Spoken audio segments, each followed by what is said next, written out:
여러분은 자신을 귀히 여기고 계시나요? 귀티라는 말은 자신을 귀하게 여기는 태도나 모습을 말하지요. 여러분은 어떻게 나이 들어가고 계신가요? 나이가 들면서 외모가 변하는 것은 자연스러운 일이지만 많은 분들이 축 처지는 살과 주름으로 자신의 외모에 대해 자책하고 계실지도 모르겠습니다. 사람들은 종종 이야기합니다. 나이가 들수록 외모는 중요하지 않다. 중요한 것은 내면이다. 나이 먹고 남한테 보이는 것까지 신경 써야 하냐며 굳이 외모까지 가꾸며 젊게 살려고 노력할 필요가 있냐고 말씀하십니다. 이 말은 분명 일리가 있습니다. 하지만 나이 들수록 외모에 대한 관심과 노력은 자신에 대한 존중과 사랑의 표현입니다. 깔끔한 옷차림, 건강한 몸매, 깨끗한 피부는 모두 자기 자신을 소중히 여기고 자신에게 최선을 다한다는 신호인데요.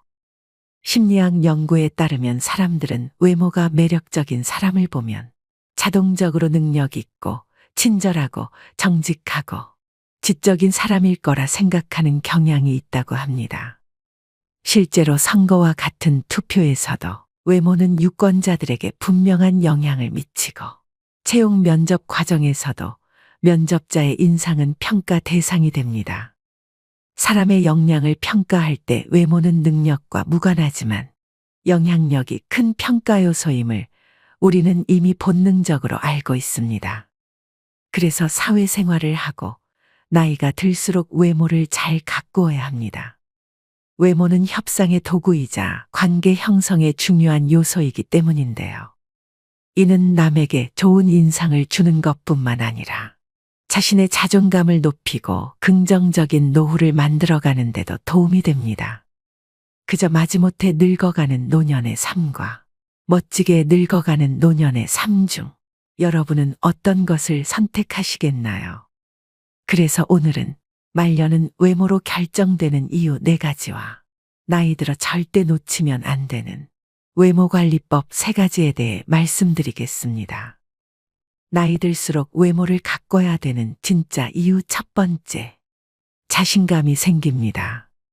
나이가 들면서 외모를 가꾸는 것은 단순히 젊어 보이려는 노력이 아닙니다.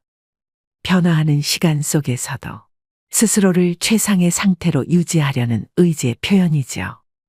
건강을 유지하기 위해 운동을 하고 영양가 있는 식사를 하며 피부 관리를 하는 것은 모두 이런 의지의 일부입니다. 더 나아가 외모를 가꾸는 것은 내면의 세계와도 깊은 연관이 있습니다. 자신의 외모에 만족하고 자신감을 갖게 되면 그 긍정적인 에너지는 내면으로 흘러들어가 삶의 태도와 마음가짐에 영향을 미칩니다. 이는 반대로도 작용하는데요. 건강하고 긍정적인 내면은 자연스레 외모를 밝고 생기 있게 만듭니다.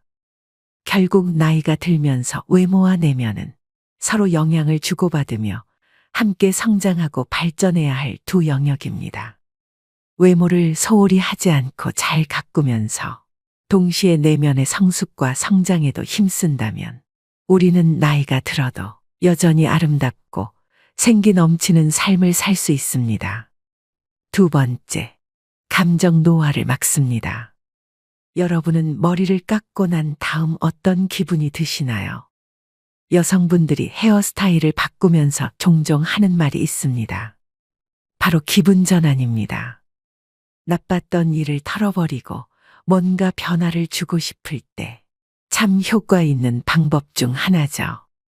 마찬가지로 기분이 좋지 않을 때 억지로라도 화장을 하고 머리를 다듬으면 마음이 한결 나아집니다. 오랜 기간 투병하신 분들이 자신의 외모를 치장한 후 생기를 느낀다고 말씀하시는 것처럼요. 그런데 이것이 심리치료법 중 행동을 변화시켜 감정을 조절하는 행동치료와 같다는 사실을 아십니까? 행동치료란 이전과는 다른 새로운 경험을 시도하거나 낡은 습관을 바꿔 마음을 치료하는 방법인데 60에서 70대 노인이 젊어지는 방법으로도 딱 들어맞는데요. 60, 70대뿐만 아닙니다. 더 어린 나이에서도 외모 관리는 더 활력 있게 보이고 같은 나이대보다 더 젊어지는 효과가 있습니다. 이게 젊어지는 방법이라고. 그냥 겉만 감춘 것뿐이지 어떻게 젊어질 수 있나. 잠시 마음만 그렇게 속이는 것뿐이지라며 반론하시는 분들도 계실 겁니다. 단순히 머리빨, 화장빨이라는 것이죠. 인터넷 커뮤니티를 보니 나이 들면서 외모에 너무 신경 쓰지 말고 내면을 충실히 하는 게 더 낫지 않냐. 나이 먹어 외모에 신경 쓰는 게 취해 보인다는 댓글도 있었습니다.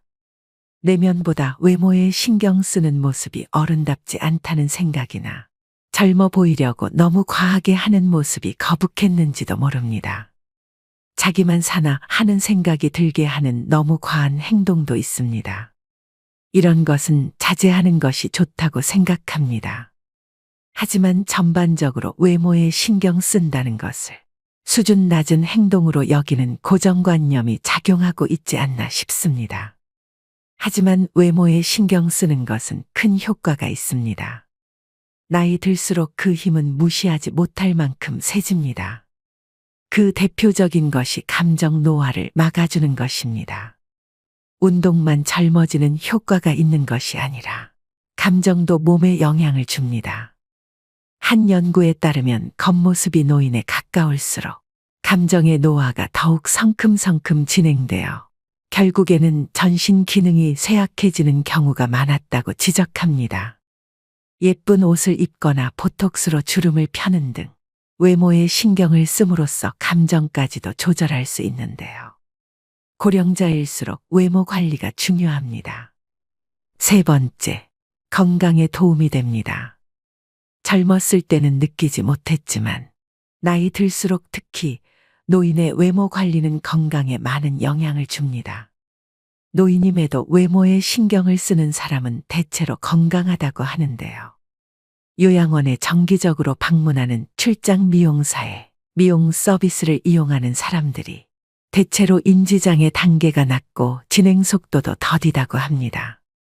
국내에서 이루어진 연구와 논문 등에서도 화장이나 외모 관리 행동이 여성 노인들의 우울을 예방하는 효과가 있고 화장, 외모 관리 행동이 높을수록 화장 후 심리적 기대 효과도 높은 것으로 나타났습니다. 국내 설문조사 결과에서도 60세 이상 분들 중 많은 분이 외모 관리는 죽을 때까지로 생각하고 있으며 외모 관리를 하는 이유로 더 나은 삶의 질, 자기만족 등을 꼽았습니다. 외모 관리는 화장도 있지만 청결이나 자세, 의복 관리 등도 있습니다. 이 모든 것이 사회생활과 인간관계에 도움을 주고 건강에도 좋은 영향을 줍니다.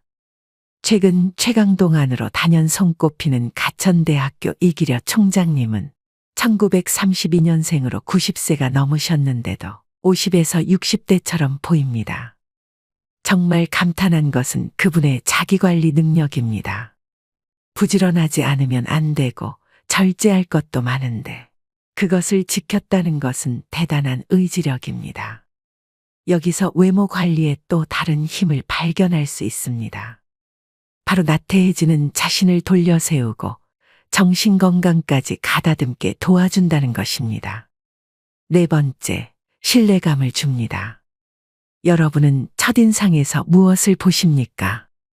외모가 먼저 들어오지 않나요? 내면이 가장 중요하다고 하지만 외모부터 볼 수밖에 없습니다. 그런데 외모를 보지만 의외로 잘생기고 예쁘고가 아니라 다른 것을 중요하게 보는 경우가 적지 않습니다. 바로 신뢰감입니다. 여러 심리학 실험에서도 밝혀졌듯이 제복을 입은 경찰관의 말을 더 신용하고 정장을 입은 사람에게 더 긍정적인 반응을 보였습니다. 대부분의 사람들이 외모를 관심 있게 보는 이유는 다양합니다. 어릴 때는 매력 또는 자신감의 원천으로 인식하기도 하지만 나이를 먹으면서 외모에 대한 접근 방식은 조금씩 바뀌어 갑니다. 나이가 들면서 경험과 지식, 사회적 신용이 높아지지만 이를 제대로 표현하지 않으면 상대방에게 올바른 메시지를 전달하는데 어려움이 생길 수 있습니다. 이때 깔끔하고 정돈된 외모는 상대방에게 효과적인 메시지를 전달하는 데 도움됩니다. 나이가 들면서 외모에 신경 쓰는 것은 단순히 미용이나 패션만을 위한 것이 아닙니다. 이는 상대방에게 자신의 가치와 신뢰감을 전달하는 수단이 되며 이를 통해 사회적 상호작용이 더 원활하게 이루어질 수 있습니다. 말년은 외모로 결정되는 이유 4가지에 대해 말씀드렸습니다. 젊음의 가난은 고난이지만 노년의 가난은 재난이라고 합니다. 한창 돈을 모아야 하는 젊은 시기에는 옷 한 벌 사지 않으면서 꼬지람을 감내할 수 있습니다. 하지만 앞으로 인생의 여정이 길어질수록 외모의 평가로부터 자유로울 수 없는데요. 매력적인 사람들은 사회생활은 물론 인간관계에서 많은 혜택과 기회를 가져갑니다. 특히 행복과 만족을 얻는데 큰 도움을 가져갑니다. 선천적으로 훌륭한 외모가 아니더라도 이러한 평상시 노력으로 얻을 수 있습니다. 외모는 겉모습의 일부일 뿐입니다. 겉모습을 이루는 다른 요소도 많은데요. 나이 들수록 외모 못지않게 아니 그 이상으로 더 큰 영향을 끼치는 것들이 있습니다. 그중 나이 들수록 절대 놓치면 안 되는 겉모습 3가지에 관해 말씀드릴까 합니다. 첫 번째는 인상입니다. 인상은 처음 만나는 사람들에게 자신을 어떻게 인식하게 할지 결정짓는 중요한 요소입니다. 인상은 우리의 외부적 특성이지만 사실은 내부적인 특성의 투영입니다. 이것은 우리의 기분, 생각 그리고 가치를 비추는 거울과 같습니다. 나이가 들어감에 따라 이러한 내부적인 부분은 더욱 뚜렷해지고 우리의 인상에 깊게 반영됩니다. 먼저 우리의 표정은 매우 중요한 요소입니다. 자주 미소를 짓고 긍정적인 표정을 유지하면 다른 사람들에게 친근하고 접근하기 쉬운 인상을 줄 수 있습니다. 이것은 스트레스를 관리하고 적절한 휴식을 취하며 건강한 생활 습관을 유지하는 것을 포함한 여러 가지 요소에 의해 영향을 받습니다. 많은 연구에 따르면 인상 좋은 사람들의 공통점 중 가장 많이 언급되는 것이 웃는 상, 즉 웃는 얼굴입니다. 자주 웃으면 시간이 지나면서 특유의 얼굴 근육으로 자리 잡습니다. 이때 웃음은 억지로 웃는 게 아니라 건강한 웃음으로 발전해야 합니다. 건강한 웃음이란 감정도 함께 편안한 웃음을 말합니다. 힘든 세상을 살아가면서 건강한 웃음을 지으려면 그만큼 마음을 다스리고 관점을 바꿔야겠죠. 마음이 편해야 웃는 게 아니라 마음을 편하게 만들어서 웃음이 나오는 것입니다. 그만큼 삶의 지혜와 철학이 있어야 가능합니다. 하지만 아무 때나 항상 웃고 다닌다는 것은 아닙니다.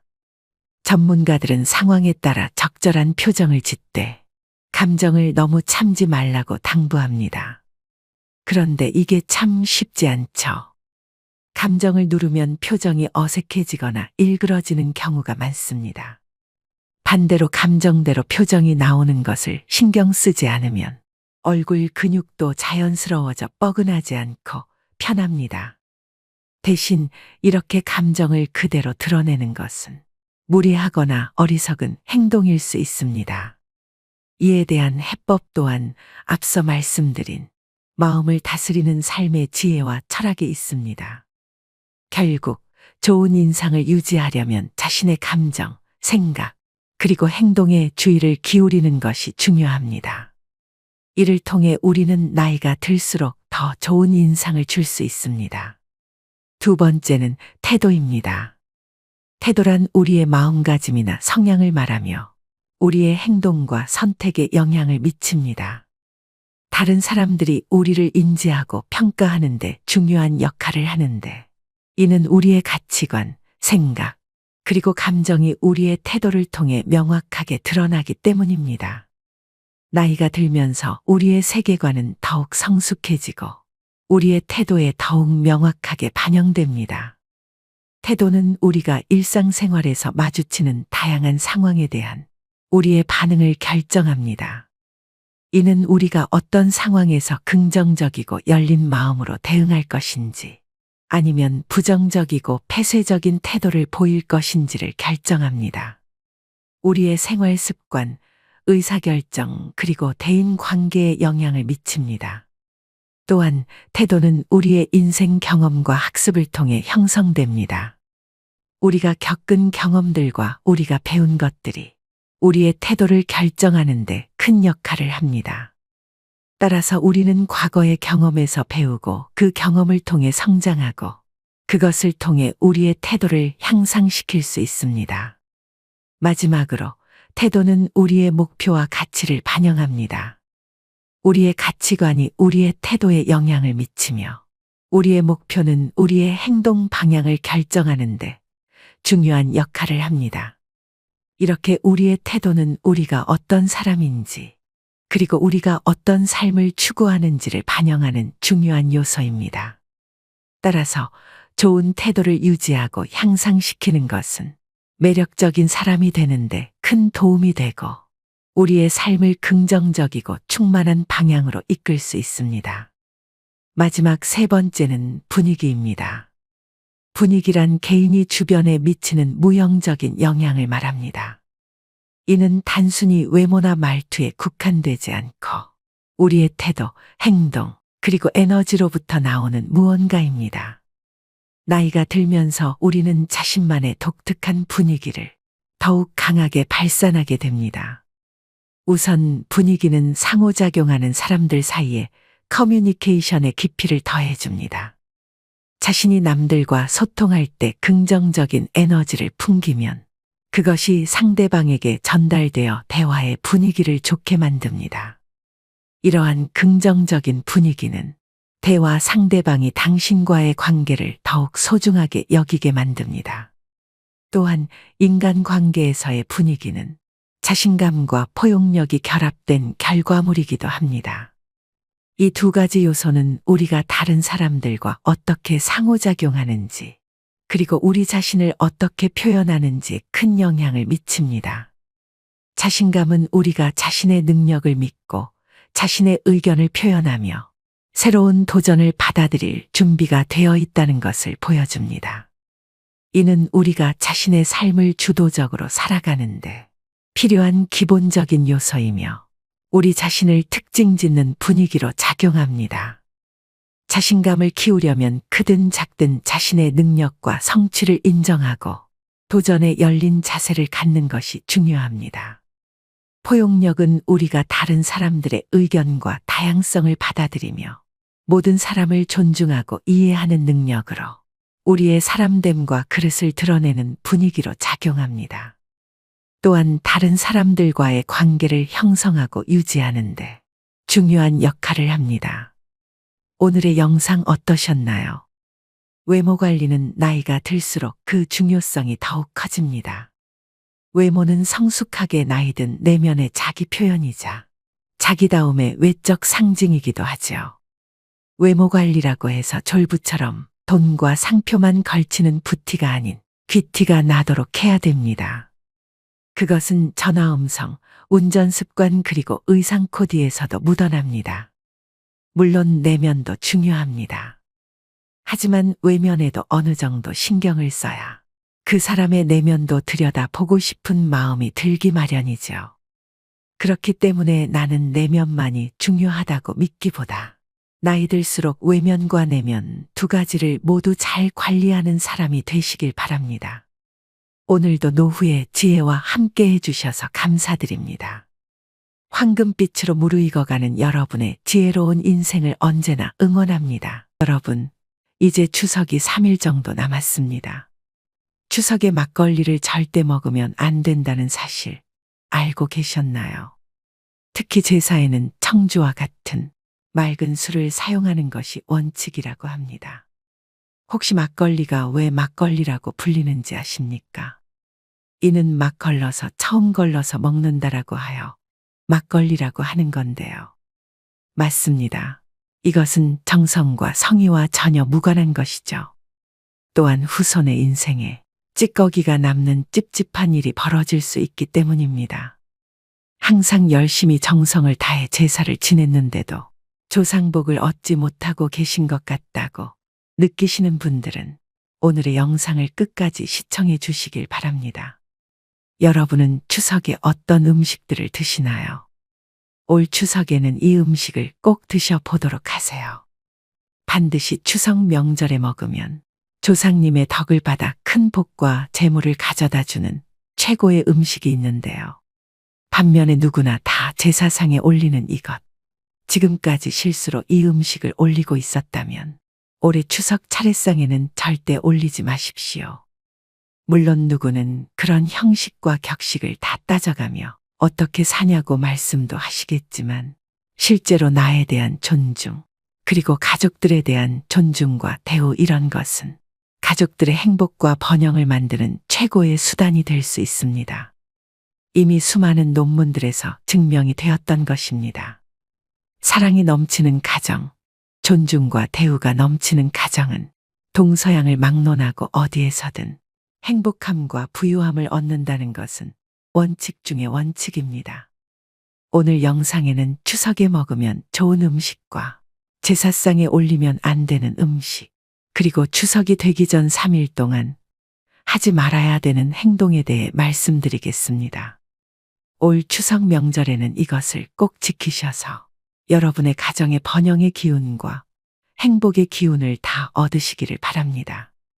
추석에 꼭 먹어야 하는 음식 첫 번째는 식혜입니다. 여러분, 사실 이 식혜는 추석에 과식을 할 것을 우려하여 소화를 돕는 역할로 준비하였던 것입니다. 우리 조상님들에게 이것이 소화제였습니다. 하지만 이 음식은 경도잡지라는 책에 보면 부정한 것을 막는다는 의미도 가지고 있다고 나와 있습니다. 불행과 고난, 불필요한 구설이 없기를 기원하며 먹었던 음식이 바로 식혜였던 것입니다. 여러분, 아마 요즘은 식혜를 페트병에 담아서 팔기도 합니다. 그리고 여러분들도 추석에 기름진 음식으로 인해 청량 음료를 많이 찾기도 하실 것입니다. 올해는 식혜를 사서 드시면서 청량 음료를 대신하시면 어떨까 싶습니다. 추석에 꼭 먹어야 하는 음식 두 번째는 잡채입니다. 잡채는 다양한 음식을 섞어서 먹는다는 의미를 가진 음식으로 인복을 기원하는 음식입니다. 여러분들이 일반적으로 드시는 비빔밥이나 그 외에 섞어서 드시는 모든 음식들은 다 인복과 관계가 있는 음식들입니다. 하지만 그 모든 것들 중에서 으뜸 가는 것은 바로 잡채입니다. 하여 생일상에서도 절대 빠져서는 안 되는 것이 바로 잡채이지요. 그 외에 대접과 존중을 한다는 의미를 가진 날에 절대로 빠지지 않는 것이 잡채이기도 합니다. 추석 명절에는 잡채를 드시고 모든 인복을 다 얻으시길 바랍니다. 사람이 복이고 또 사람이 우인 것입니다. 추석에 꼭 먹어야 하는 음식 세 번째는 한과입니다. 한과는 존중과 대우를 나타내는 곳에서는 절대 빠지지 않는 것이고 우리의 전통이며 특히 이것은 어른들에 대한 감사와 존중을 의미하는 곳에서는 절대 빠져서는 안 되는 음식이었습니다. 그래서 이것은 환갑, 회갑 등의 잔치상, 또 그 외의 차례상 어디에서든 반드시 자리를 하고 있습니다. 하지만 현대에 들어와서는 한과를 잘 드시지 않으실 것입니다. 정 드시기 싫으시면 차례상에 올라갔던 것을 드셔도 됩니다. 대신 여러분 꼭 드십시오. 그리고 혹 부모님이 살아계신 분들은 가능한 따로 한과를 마련하셔서 이것을 꼭 그분들께 선물로 드리세요. 그것은 그동안 나를 낳고 키우시기 위해 고생하셨던 분들에 대한 감사와 존중을 나타내는 그런 의미를 가진 것이니 꼭 잊지 마시길 부탁드립니다. 추석에 꼭 먹어야 하는 음식 네 번째는 갈비찜입니다. 여러분, 우리 민족은 어디에서나 항상 가장 귀한 자리에서 반드시 준비를 하였던 것이 소고기로 만든 음식입니다. 그중 갈비찜은 최고의 대우를 말하고 또 부를 상징하는 대표적인 음식입니다. 우리 가족 모두 어디에서나 최고의 대우를 받고 또 부유한 삶을 살자는 의미로 추석에 꼭 먹었던 음식이 바로 갈비찜인 것입니다.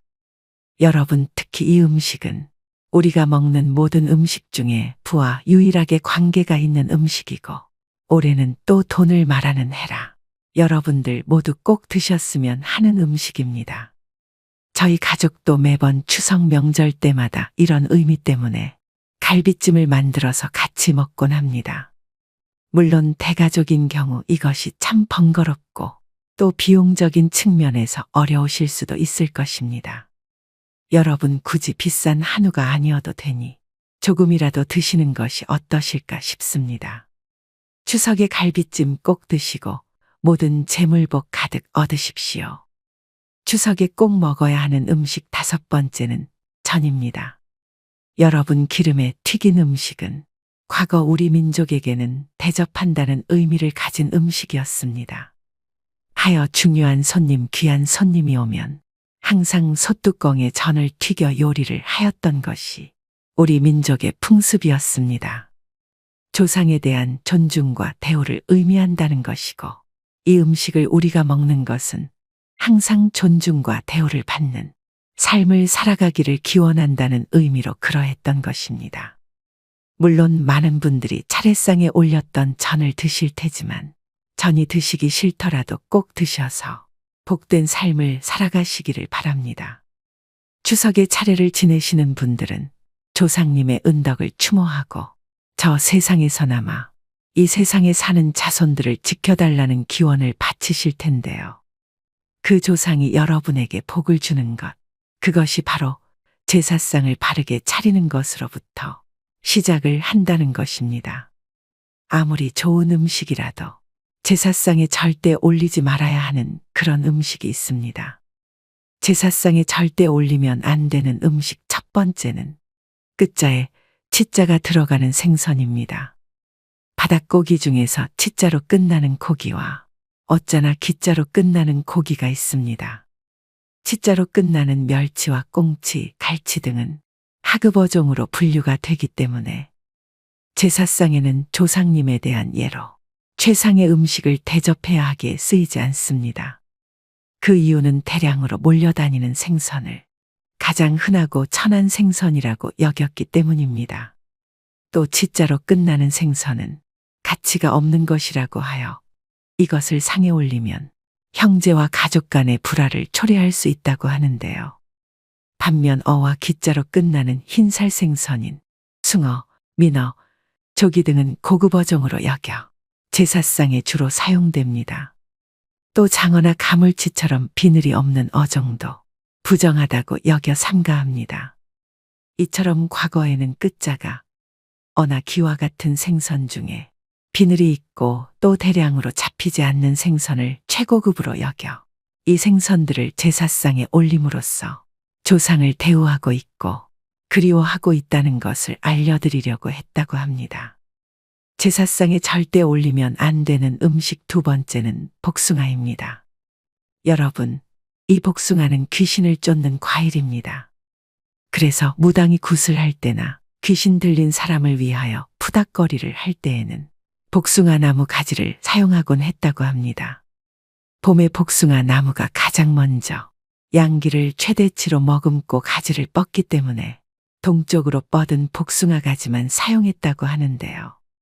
동쪽으로 뻗은 가지를 쓰는 이유는 태양은 동쪽에서 들기 때문에 가장 먼저 태양이 품고 있는 양기를 흡수하여 간직하기 때문입니다. 그래서 복숭아가 상에 올려지면 조상의 혼이 못 온다는 말이 있습니다. 또 털 달린 것은 부정하다고 해서 최고로 좋은 것만 올리는 귀한 상에 합급으로 여겨지는 복숭아를 제사상에 놓지 않는다고 합니다. 생전에 고인이 아무리 복숭아를 좋아하셨다고 하더라도 절대 제사상에는 복숭아를 올리시면 안 된다는 것을 기억하셔야 됩니다. 제사상에 절대 올리면 안 되는 음식 3번째는 마늘이나 고추, 파입니다. 여러분, 유교나 불교, 도교 등 동양의 신앙에서는 이 마늘을 음욕을 대표하는 것으로 생각을 합니다. 우리의 단군 신화에서도 마늘은 고물사람으로 변화시킬 수도 있는 강력한 약초로 여겨져 왔는데 이는 대표적인 양기의 상징입니다. 그리고 현재도 이 마늘을 먹으면 정력이 강해진다라는 이야기가 있으며 이것 때문에 마늘을 드시는 분들도 많이 계실 텐데요. 이렇게 강한 양기를 품은 음식을 제사 음식에 넣게 되면 음기를 가진 영은 다가올 수가 없게 됩니다. 조상님이 감흥을 하지 않는다는 얘기입니다. 한마디로 여러분의 조상님들을 쫓아버리는 음식이 된다는 것이죠. 고추 역시 마찬가지입니다. 태양초라고도 하며 장례식장에서도 귀신이 다가오지 못하도록 하기 위해서 고춧가루를 듬뿍 풀은 육개장을 먹기도 하는 것입니다.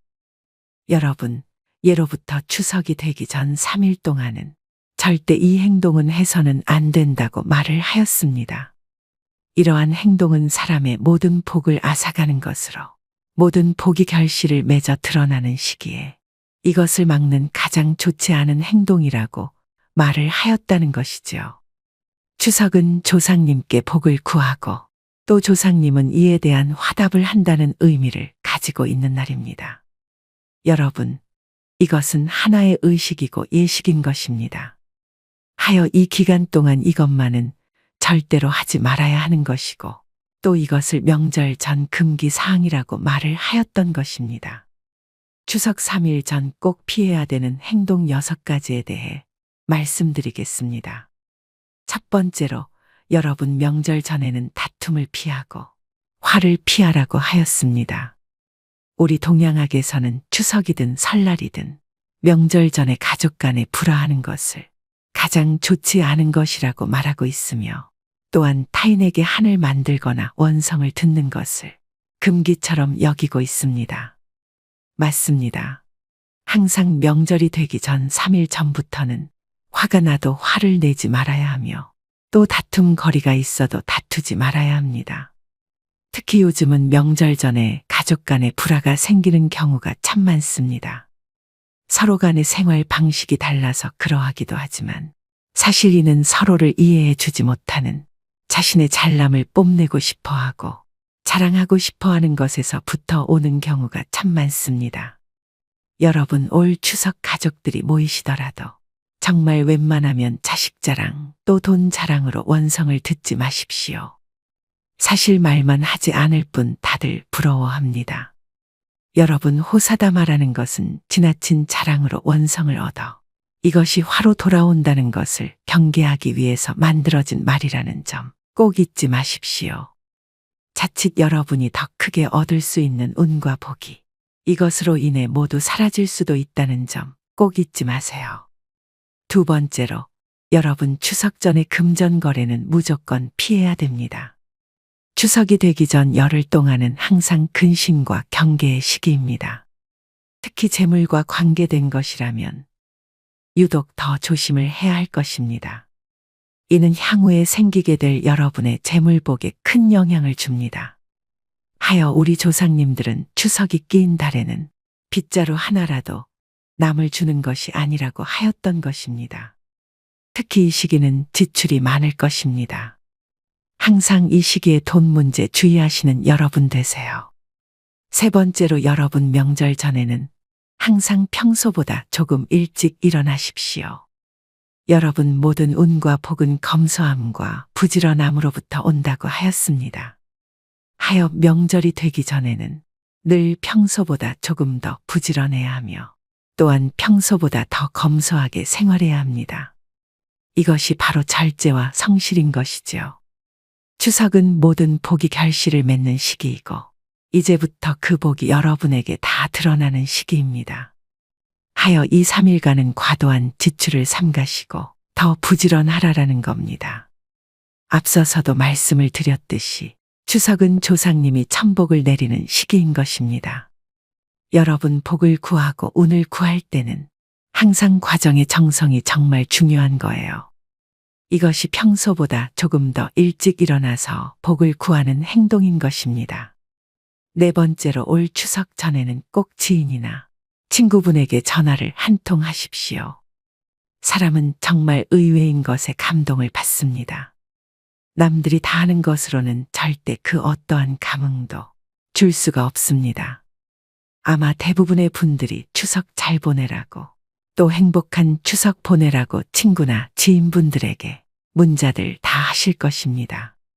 올해는 이렇게 하지 마시고 전화를 한 통 하십시오. 직접 전화를 하셔서 추석 지나고 얼굴 한번 보자고 또 추석 잘 보내라고 말씀을 하세요. 이렇게 되면 정말 상대는 의외의 감동을 받게 됩니다. 맞습니다. 의외의 작은 정성 하나, 성의 하나가 타인들에게 여러분을 각인시키는 것이며 또한 이것이 바로 나중에 인복이 됩니다. 5번째로, 여러분 추석 전에 집안 대청소는 꼭 하십시오. 추석은 내가 1년 동안 열심히 일했으며 그로 인해 성과가 생겼으니 이것에 대해 부모님이나 조상님에게 감사를 표한다.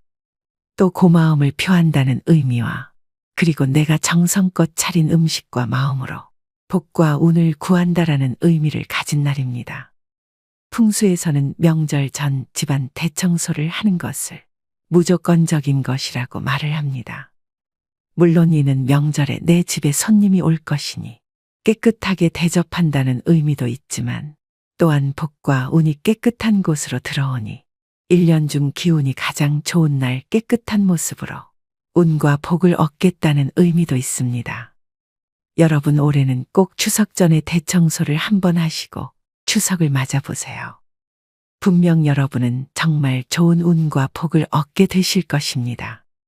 6번째로, 여러분 추석 전 3일간은 음주가무 향락은 무조건 피하셔야 합니다. 명절 전 절대적인 금기 사항이 바로 향락입니다. 이는 여러분에게 오는 모든 복을 차버리는 행동이 됩니다. 특히 추석 전에는 벼슬아치들의 주연도 금지했다는 것. 이것은 왕조실록뿐 아니라 세종실록에도 기록이 되어 있는 정말 중요한 것입니다.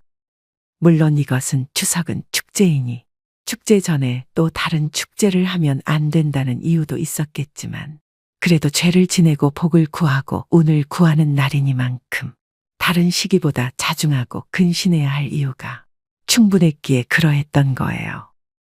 여러분 절대 이제부터 추석이 되기 전까지 과한 음주 또 과한 향락은 무조건 피하시도록 하세요. 복은 마음에서부터 온다고 하였습니다. 절대 늘어진 마음으로 조상을 뵙는 일 없도록 하십시오. 오늘의 영상 어떠셨나요? 올해는 유독 여름이 긴 느낌입니다. 아직 날씨는 무덥지만 결실의 계절인 우리 민족 최대의 명절 추석을 맞이했습니다. 힘들고 어려웠던 일은 잠시 내려두시고 둥근 보름달처럼 가족 간의 애정으로 꽉 찬 그리고 이웃과 따뜻한 정을 나누시는 훈훈하고 행복한 추석 연휴가 되시길 기원합니다. 오늘도 노후의 지혜와 함께 해주셔서 감사드립니다. 황금빛으로 무르익어가는 여러분의 지혜로운 인생을 언제나 응원합니다.